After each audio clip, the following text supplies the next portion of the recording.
My name is Sonika Best and I'm from Dehradun, Uttarakhand. I'm pursuing law from Law College Dehradun, Uttaranchal University. आज मैं आपको dowry system के बारे में बताऊंगी, लेकिन उससे पहले मैं आपको विमेन पावर सोसाइटी का एक छोटा सा इंट्रोडक्शन दूंगी. Women power society is a non political and social organisation and it has nothing to do with political parties. This organization was created by Mrs. Monica Arora ji 10 years ago. The aim of this organization is to create the future of women and children. तो अब मैं आपको dowry के बारे में बताऊंगी. Dowry situation in India. The dowry system in India refers to the durable goods, cash, and real or movable property that the bride's family gives to the groom as a condition of their marriage. Dowry is essentially in the nature of a payment in cash or some kind of gifts given to the groom's family along with the bride. The dowry system can put great financial burden on the bride's family. In some cases, the dowry system leads to crime against women, ranging from emotional abuse and injury to even deaths. The payment of dowry has long been prohibited under specific Indian laws, including the Dowry Prohibition Act 1961 and subsequently by sections 304B and 498A of the Indian Penal Code. अब मैं dowry death के बारे में बताना चाहूँगी और dowry death से जुड़े कुछ एग्जाम्पल्स हैं जो कि मैं आप लोगों से शेयर करना चाहती हूँ.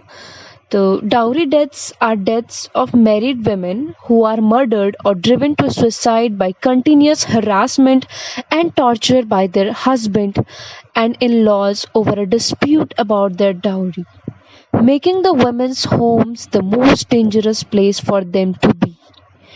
Dowry deaths are found predominantly in India, Pakistan, Bangladesh and Iran. और जैसा कि आप सबको पता ही होगा, आज भी इंडिया एक ऐसा देश है जहां पर सबसे ज़्यादा डाउरी के केसेस पाए जाते हैं. India reports the highest total number of dowry deaths. तो डाउरी डेथ के कुछ एग्जाम्पल्स हैं जो मैं आपसे शेयर करना चाहती हूँ. जैसे उत्तराखंड के टिहरी ज़िले में एक वंदना नाम की लड़की के साथ बहुत बड़ा अन्याय हुआ था. अन्याय कुछ इस प्रकार था कि 2019 में वंदना का विवाह हुआ था. तो वंदना गरीब घर की थी, जिस वजह से उसके जो मायके वाले थे वो दहेज नहीं दे पाए थे. तो क्या हुआ कि वंदना की शादी को 5 दिन ही हुए थे कि उसके ससुराल वाले उसको दहेज के लिए प्रताड़ित करने लगे और वंदना का पति उसे हर रोज मारता था. कभी उसे भूखा रखता था तो कभी उसे घर से बाहर निकाल देता था, सिर्फ इसीलिए क्योंकि वंदना अपने साथ दहेज लेकर नहीं आई थी. कुछ समय तक ऐसा ही चलता रहा. वो उसे मारते रहे, उसे परेशान करते रहे, अब्यूज करते रहे और एक दिन वंदना के पति ने उसको मार दिया.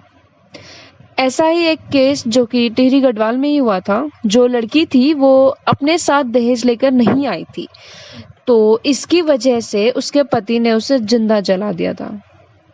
इतना ही नहीं, एक शादी में तो बारात भी बिना दूल्हे के वापस गई थी, वो भी सिर्फ इसीलिए क्योंकि लड़की वाले दहेज न दे सके और फिर समाज के डर से लड़की ने सुसाइड कर लिया. इन एग्जाम्पल से आपने अंदाजा लगा ही दिया होगा कि आज भी कैसी कंडीशन है हमारे देश की. महिलाएं सुरक्षित नहीं हैं.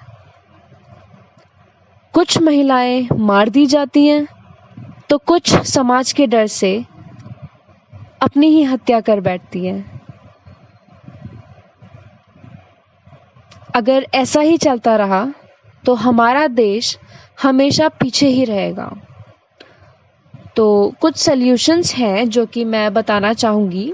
जैसे दहेज प्रथा की बुराइयों के खिलाफ व्यापक जागरूकता पैदा करना इस प्रथा को खत्म करने की दिशा में पहला कदम है.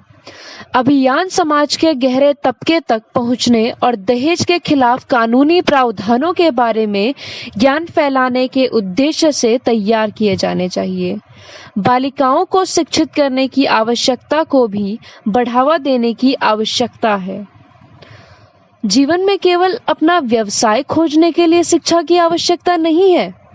एक ऐसी दुनिया के लिए आँख और कान प्राप्त करना आवश्यक है जिसे आप तुरंत देख सकते हैं। दहेज जैसी व्यापक सामाजिक बुराइयों से लड़ने के लिए लड़कियों को शिक्षित करने पर जोर देना यह हम सभी के लिए महत्वपूर्ण है। अपने अधिकारों का ज्ञान उन्हें दहेज प्रथा और चल रहे हाशिए पर जाने के खिलाफ बोलने में सक्षम बनाएगा। वे आत्मनिर्भरता के लिए भी प्रयास करने में सक्षम होंगे और विवाह को अपने एकमात्र उधार के रूप में नहीं देखेंगे। एक देश के रूप में भारत को दहेज के अन्यायपूर्ण रिवाज के खिलाफ पीछे धकेलने के लिए अपनी मौजूद मानसिकता में बड़े बदलाव की आवश्यकता है। उन्हें इस तथ्य को समझने की जरूरत है कि आज के समाज में महिलाएं कुछ भी करने में पूरी तरह सक्षम हैं। जो पुरुष कर सकते हैं वही कार्य महिलाएं भी कर सकती हैं। महिलाओं को खुद इस विश्वास से बाहर आने की जरूरत है कि वे पुरुषों से कमतर हैं और उन्हें अपनी जरूरतों को पूरा करने के लिए पुरुषों पर निर्भर रहने की जरूरत है। और ऐसा तभी होगा जब आप बचपन से ही अपने बच्चों को अच्छी शिक्षा देंगे। अगर हम बचपन से ही बच्चों को, लड़कियों को खासकर एजुकेशन प्रोवाइड कराएं, उन्हें लड़के और लड़कियों के बीच का फर्क ना बताएं। बचपन से ही हमारे यहाँ लड़कियों और लड़कों के बीच का फर्क उन्हें बता दिया जाता है।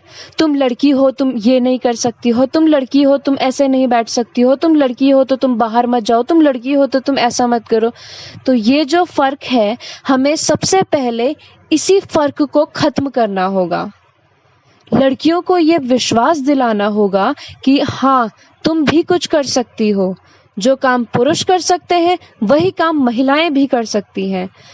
और अगर महिलाओं को अच्छे तरीके से शिक्षा मिल गई तो वो उसी शिक्षा का यूज़ करके, उसी शिक्षा को प्रयोग करके आगे अपने लिए लड़ सकती हैं, अपने लिए आवाज़ उठा सकती हैं।